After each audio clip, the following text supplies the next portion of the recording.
Bughawon itong panatang makabayan, iniibig ang Pilipinas dahil siya ang mahal.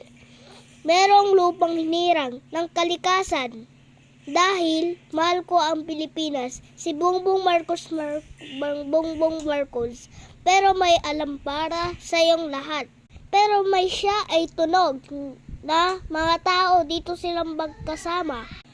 Espiritu Santos, Amen. I-click niyo yung may subscribe ko. At may TikTok. I-click niyo muna. I-subscribe. Like and share and subscribe. Thank you for watching. Salamat sa iyo sa Pilipinas at sa Pilipino. Maraming salamat din nyo.